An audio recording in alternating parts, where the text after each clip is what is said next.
За мене еколошкиот аспект, аспектот на заштита на природата е од особено значење и навистина ви посакувам многу енергија, сила и добра волја за овој проект ваш да го истерате до крај.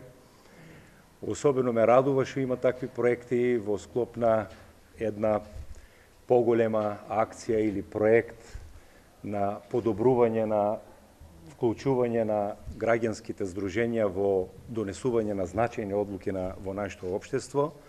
Мислам дека такви проекти, еве овој конкретно е регрантиран и со помош на Европската Унија во склоп на подобрување на капацитетите на граѓанските здруженја, што е посебно важно во нашето општество. Знаеме дека овие организации, овие здруженја се, така да кажем, совеста или очите и ушите, како што сакаме да кажеме, на нашето општество. Конкретно за овој проект исклучително сум заинтересиран.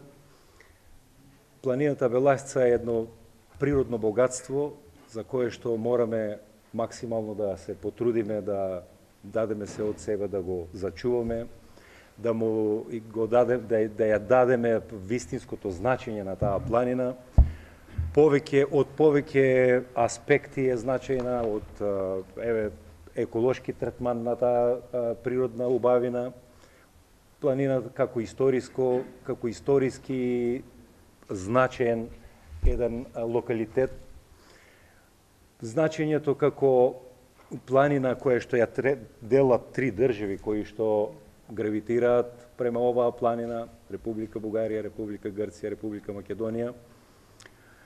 Мислам дека овие наши соседи по оние сознања кои јас ги имам, имат направено нешто повеќе за разлика од нас во однос на нивниот однос према оваа природна убавина. И мислам дека точно сега е време да почнеме и ние да дадеме придонес во тој поглед, да ја заштитиме од нашиот дел, да биде една планина на пријателство, здружување, да биде еден символ на заедничка грижа кон природата и нашата иднина. Така да, од тој аспект јас би сакал да го поздравам овој собир, да ви посакам успешна работа и секако да го финиширате со успех овој проект и сите на општо задоволство на сите нас кои што гравитираме кон оваа средина, но и пошироко сигурно за целиот регион. Ви благодарам и ви посакувам успешна работа.